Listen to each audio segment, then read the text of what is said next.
Welcome, basketball fans, to what might just be the most chaotic, unpredictable, and frankly mind-boggling offseason we have seen in the modern era of the National Basketball Association. We are sitting here in July of 2026, and the landscape of the league is shifting beneath our feet so rapidly that it is almost impossible to keep up. But that is exactly what we're going to do today. We have breaking news that alters the trajectory of multiple franchises, effectively closes the book on the star potential of a former number one overall pick, and opens up a Pandora's box of trade rumors that could culminate in one of the most romanticized reunions in basketball history. Let's start right at the epicenter of the earthquake. The Los Angeles Lakers have officially traded Deandre Ayton to the Washington Wizards. In exchange, the Lakers are receiving young guard Jaden Hardy and 2 future second-round draft picks, specifically in the years 2031 and 2032. Now, on the surface, some casual observers might look at this and see a simple salary dump, a shuffling of the deck chairs. But when you look closer, when you peel back the layers of this transaction, you realize that this is a defining moment. This is the moment where we have to look each other in the eye and admit a harsh reality. Deandre Ayton's career, as we envisioned it, as a franchise cornerstone, as a max contract star, is definitively over. He has become a journeyman, a stopgap, a financial chess piece being moved across the board by front offices who are more interested in his expiring contract than his hookshot. We're talking about a player who was drafted first overall in 2018, ahead of Luka Doncic, ahead of Trae Young, ahead of Shai Gilgeous-Alexander. He was supposed to be the foundational big man for the Phoenix Suns. He had his moments, of course, helping guide Phoenix to the NBA Finals in 2021. But ever since then, it has been a steady, agonizing decline. He was shipped to the Portland Trail Blazers, where he was supposed to find a new lease on life, but instead found himself lost in a rebuilding shuffle.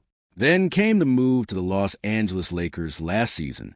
He played 72 games for the Purple and Gold, averaging 12.5 points and 8 rebounds. Those are not terrible numbers in a vacuum, but they are absolutely hollow when you consider the expectations. And now, the Lakers, in the wake of LeBron James' departure and their massive acquisition of Walker Kessler, have looked at Ayton and decided they simply do not need him. They paid a premium to bring in Kessler to be their starting center, and rather than keeping Ayton as an overpaid, unmotivated backup, they sent him packing to the nation's capital. This move immediately triggers a domino effect for Los Angeles. By clearing Ayton out of the building, the Lakers have created an immediate vacuum at the backup center position behind Walker Kessler.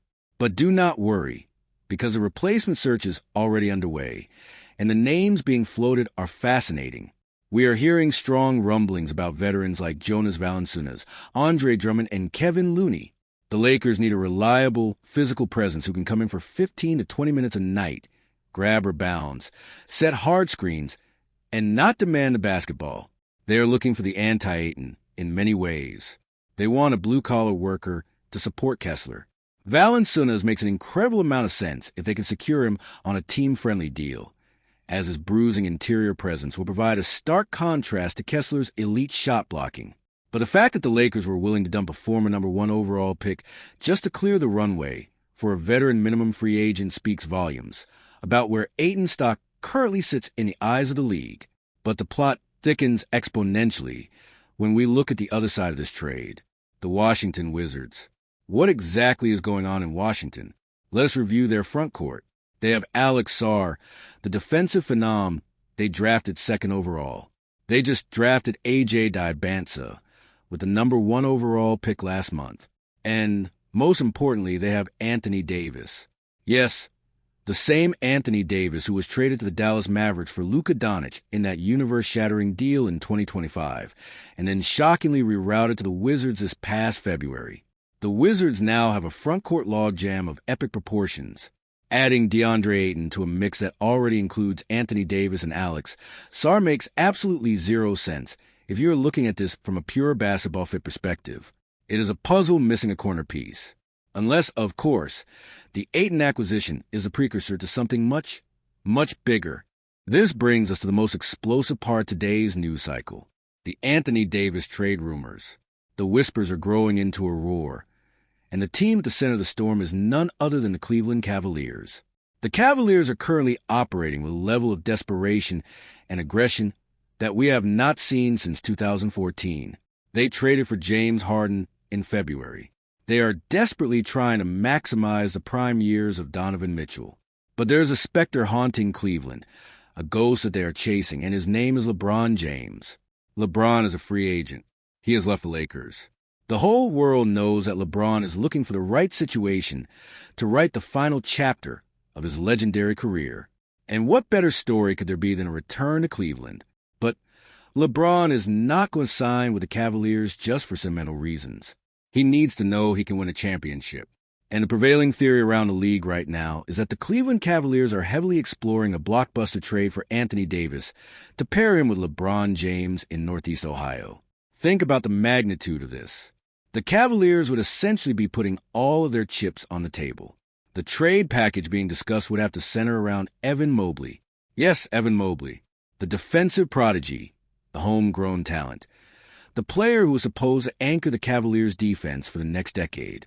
Cleveland will be mortgaging their entire future, trading a 25-year-old foundational piece for a 33-year-old Anthony Davis who has a devastating history of injuries. Davis only played 20 games for the Mavericks before being traded to Washington, and he did not suit up for the Wizards at all after the deadline due to a finger injury. It is a massive risk. It is the definition of going all in. But if a trade for Anthony Davis guarantees that LeBron James signs on the dotted line to return to Cavaliers, you have to do it, right? This is the precipice we are standing on. On one hand, you have the tragic basketball mortality of Deandre Ayton, a player who has run out of chances to prove he is a star and is now being passed around as salary filler. On the other hand, you have the frantic, high-stakes maneuvering of the Los Angeles Lakers, desperately trying to rebuild a cohesive roster on the fly with Jaden Hardy and Walker Kessler. And looming above it all, you have the Washington Wizards holding the keys to the NBA offseason with Anthony Davis, while the Cleveland Cavaliers contemplate trading away their prized young big man in a desperate, romantic, and highly volatile bid to bring the king back home. The league is a powder keg right now, and the Deandre Ayton trade might just be the spark that sets off the explosion. We are going to break down every single angle of this. We are going to look at the Lakers' new rotation, the Wizards' bizarre asset collection, the reality of Deandre Ayton's market value, and the mechanics of the supposed Anthony Davis to Cleveland blockbuster. So strap in, because this is going to be an incredibly deep dive into the transaction that is currently shaking the foundation of the NBA. Transitioning now into the deep dive analysis, we have to start by putting Deandre Ayton's career under the microscope. How did we get here? How does a physical marvel, a player with the size, touch, and athletic fluidity of Ayton, find himself being dumped for a backup guard and 2 second-round picks that won't convey until the next decade? It is a story of internal motivation, or perhaps the lack thereof. When Ayton was drafted first overall by the Suns, the expectations were sky-high. He was compared to David Robinson. He was supposed to be the modern evolution of the two-way center. And for a brief, fleeting moment during the Suns' 2021 Finals run, he looked exactly like that player. He was anchoring the defense, catching lobs from Chris Paul and punishing mismatches. But the consistency never materialized. The motor would run cold. He clashed with head coach Monty Williams. He openly expressed a desire to get a max contract. And when the Suns hesitated, the relationship fractured beyond repair. When Phoenix finally moved him to Portland, the narrative was that Ayton just needed a change of scenery. He needed to be the focal point. But in Portland, the same bad habits surfaced. He settled for mid-range jumpers instead of imposing his will in the paint. He was frequently out-rebounded by smaller, hungrier players. His defensive intensity wavered. And then came the move to the Lakers. Playing under the bright lights of Los Angeles, with LeBron James demanding excellence, was supposed to be the ultimate test for Ayton. And while his statistics, 12.5 points and 8 rebounds on 67% shooting, look efficient on a spreadsheet, they do not tell the story of his impact or lack thereof. He was a non-factor in the physical battles in the paint. He was easily schemed out of games by opposing coaches who realized they could push him off his spots. The Lakers front office, led by Rob Pelinka, clearly recognized that relying on Ayton was a fool's errand. So They made the aggressive move to acquire Walker Kessler from the Utah Jazz. Kessler is the antithesis of Ayton. He is not going to demand post touches. He is not going to take fadeaway jumpers. He is going to protect the rim with a ferocious intensity, set bone-crushing screens, and dive hard to the basket. Kessler is a foundational defensive piece. Once the Lakers had Kessler in the building, Ayton became entirely redundant and overwhelmingly expensive. Ayton is currently exercising his player option, making over $8 million this year. For a team trying to reshape its identity and find value on the margins, paying that kind of money to a backup center who lacks competitive fire is simply bad business. Enter the trade with Washington. By sending Ayton to the Wizards, the Lakers achieved multiple objectives. First, they shed his salary and cleared out a logjam in the front court. Second, they acquired Jaden Hardy. Now, Hardy is an incredibly intriguing piece in this puzzle. He spent his early career with the Dallas Mavericks, showcasing flashes of brilliant microwave scoring. He is a young, dynamic guard who can create his own shot off the dribble. For a Lakers team that is desperately trying to retool and inject youth and scoring punch into their backcourt, taking a flyer on Jaden Hardy is a very smart gamble. Hardy gives them a player who can run the second unit, space the floor, and provide instant offense. Furthermore, acquiring 2 second-round picks in 2031 and 2032 restocks the Lakers' draft asset cupboard, which have been severely depleted over the last few years. But this trade leaves a glaring hole on the Lakers' depth chart. Who is going to play backup center? Walker Kessler cannot play 48 minutes a night. The Lakers need a veteran who is willing to accept a reduced role for the veteran minimum. Let us analyze the candidates. Jonas Valanciunas is the premier name on the market.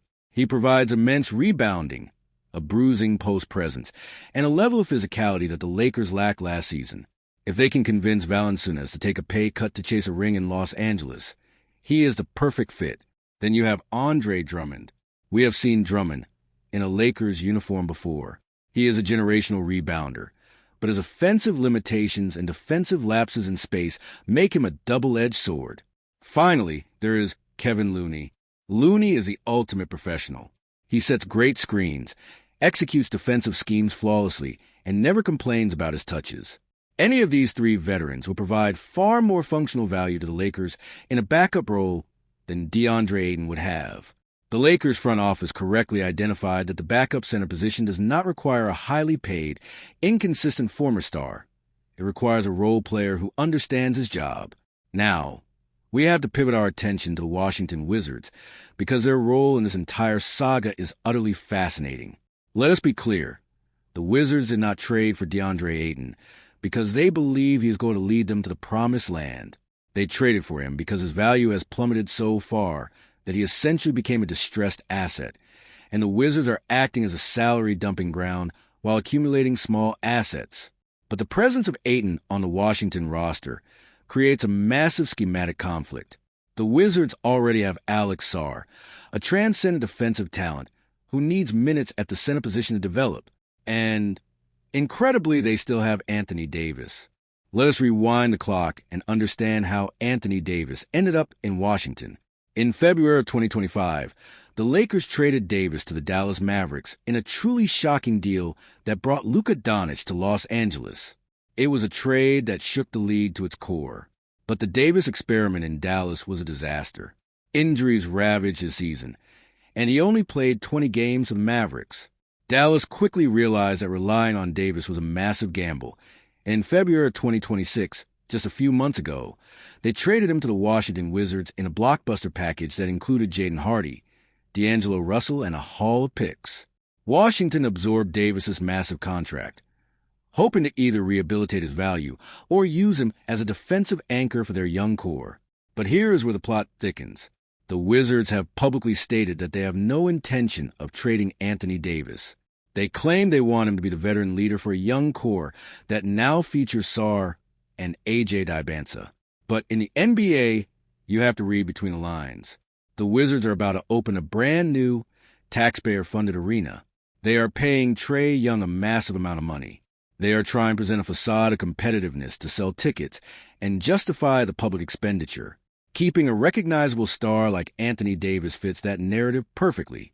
However, The reality of team building dictates that having a 33-year-old, highly injury-prone center on a massive contract does not align with the developmental timeline of teenagers like Sarr and Dibansa. The acquisition of Deandre Ayton only amplifies this disconnect. Why bring in Ayton if you are committed to Davis and Sarr? The Times of India. The answer is leverage. The Wizards are holding Anthony Davis hostage in a game of high-stakes poker.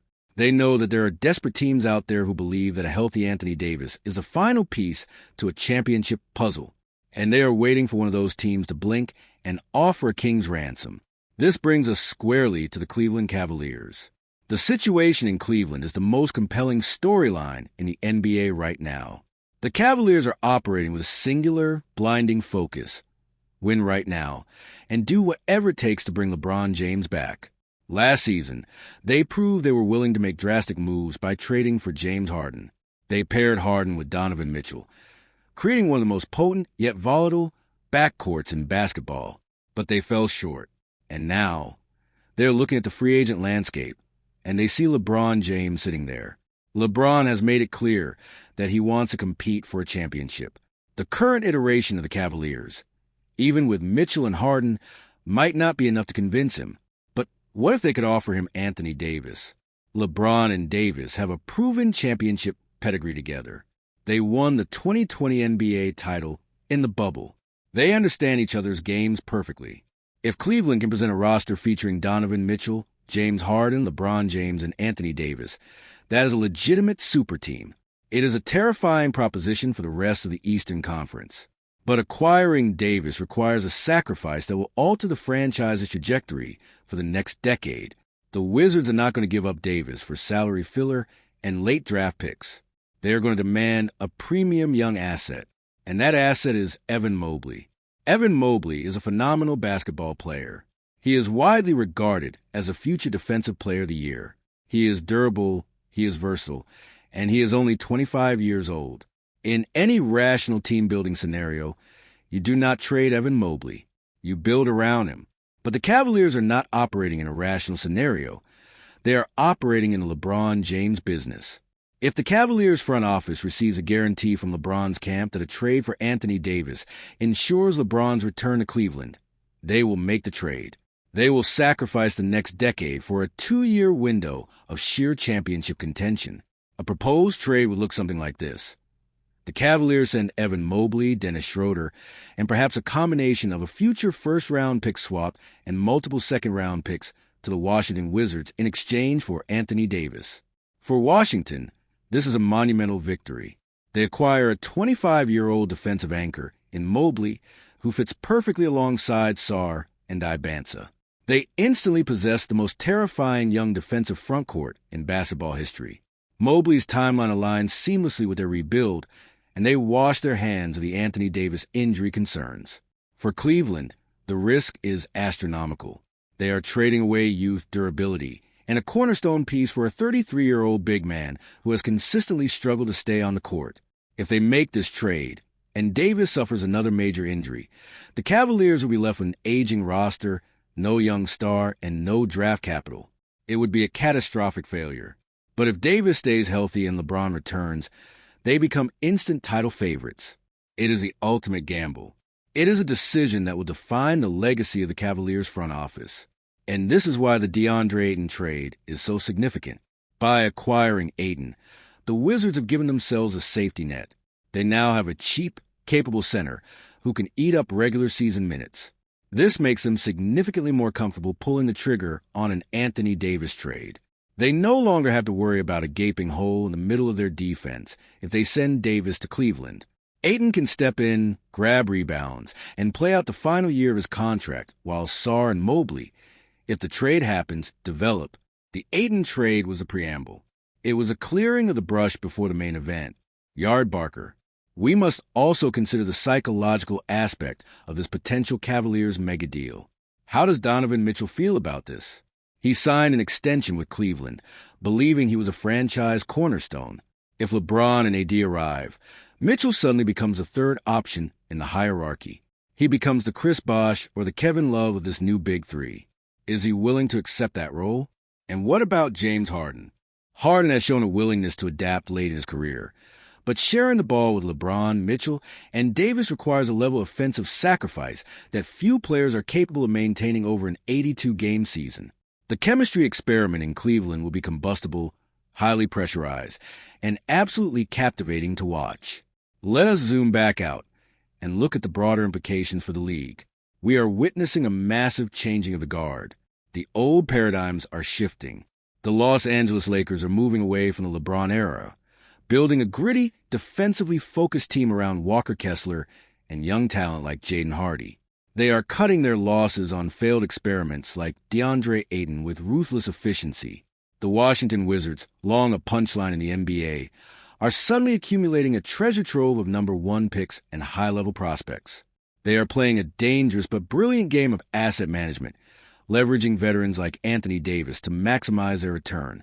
And the Cleveland Cavaliers are trying to capture lightning in a bottle for a second time, desperately chasing the ghost of 2016.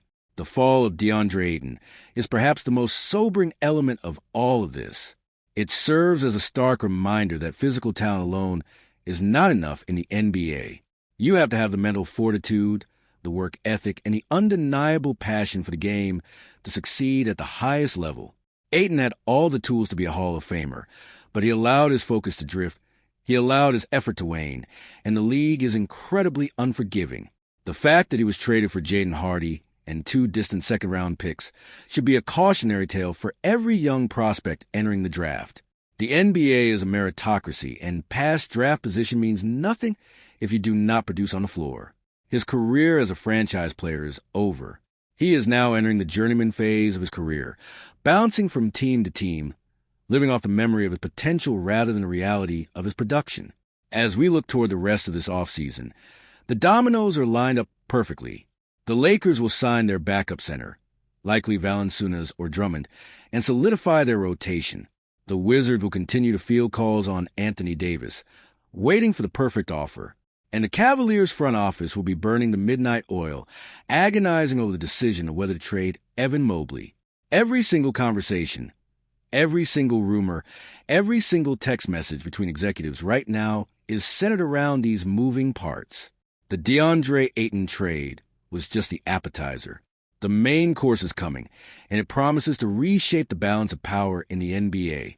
This is the beauty and the madness of the NBA offseason. A single transaction, a seemingly minor trade involving a fallen prospect and a young guard, can send shockwaves throughout the entire ecosystem of the league. It forces teams to pivot. It forces general managers to rethink their strategies, and forces us, the fans and analysts, to completely reevaluate everything we thought we knew. We started today talking about Deandre Ayton, but we ended up talking about the potential for LeBron James and Anthony Davis to reunite in Cleveland. That is the interconnected web of the NBA. Everything is tied together. And as the days tick by in July of 2026, the anticipation is only going to grow. We will be watching the Cavaliers closely. We will be watching the Wizards posturing. And we will be watching to see if Deandre Ayton can somehow, against all odds, find a way to resurrect his career in Washington, or if he will simply fade into the background as the rest of the league moves on without him. The stakes have never been higher, the rumors have never been louder, and the basketball world is waiting with bated breath to see what happens next. Thank you for joining me on this incredible deep dive, and stay tuned because this offseason is far, far from over.